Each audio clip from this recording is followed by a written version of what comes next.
Manchu Manoj hospital నుంచి discharge అయ్యాడు. మనోజ్ మెడ కాలుకు తీవ్ర గాయాలు కావడంతో సిటీ స్కాన్, అల్ట్రాసౌండ్, ఎక్స్రే పరీక్షలు పూర్తి చేశారు. అయితే 24 గంటల అబ్జర్వేషన్ లో ఉండాలని వైద్యులు సూచించారు. కానీ రేపు మరోసారి హాస్పిటల్ కి వస్తామని చెప్పిన మంచు మనోజ్ డిశ్చార్జ్ అయి వెళ్లిపోయారు. మరోవైపు మంచు మనోజ్ పై అనుమానాస్పద దెబ్బలుండటంతో డాక్టర్లు పోలీసులకు సమాచారం అందించారు. ఇంటర్నల్ గా కాలు, మెడ భాగంలో దెబ్బలు ఉన్నాయని గుర్తించారు. ఈ క్రమంలో మంచు మనోజ్ కు ఎమ్మెల్సీ పూర్తి చేశారు వైద్యులు. దీంతో పోలీసులు మంచు మనోజ్ ఇంటికి వెళ్లి దెబ్బలు ఎలా తగిలాయని ప్రశ్నించి ఆయన స్టేట్మెంట్ రికార్డ్ చేయనున్నారు. అంతకుముందు మెడ, కాలుకు తీవ్ర గాయాలతో బంజారాహిల్స్ లోని ప్రైవేట్ హాస్పిటల్ కు వచ్చారు మంచు మనోజ్.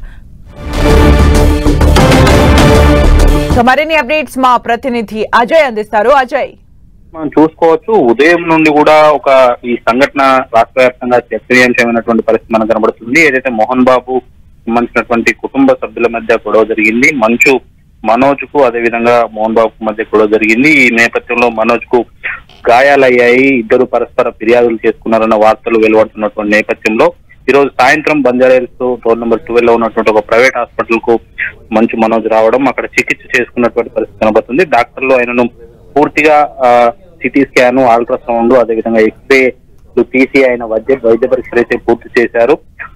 రేపు మరోసారి కూడా మంచు మనోజ్ హాస్పిటల్ కు రావాల్సి ఉంటుందంటూ డాక్టర్లు అయితే చెప్పినటువంటి పరిస్థితి కనబడుతుంది.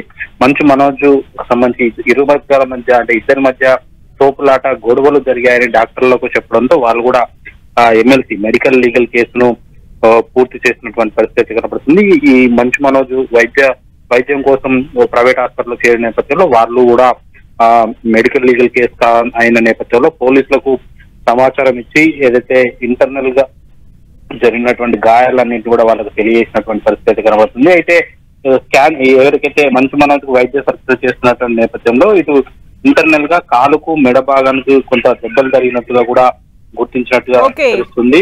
అయితే ఈ దెబ్బలు ఎలా తగిలాయన్నది స్టేట్మెంట్ రికార్డ్ చేసేందుకు రేపు పోలీసులు ఇంటికి వెళ్లి స్టేట్మెంట్ రికార్డ్ చేయనున్నట్టుగా తెలుస్తుంది. 24 గంటల పాటు అబ్జర్వేషన్ లో ఉండాలని, రేపు మరోసారి హాస్పిటల్ వచ్చి వైద్య పరీక్షలు చేయించుకోవాలని కూడా డాక్టర్లు సూచించినట్టుగా తెలుస్తుంది. Thank you Ajay for the updates.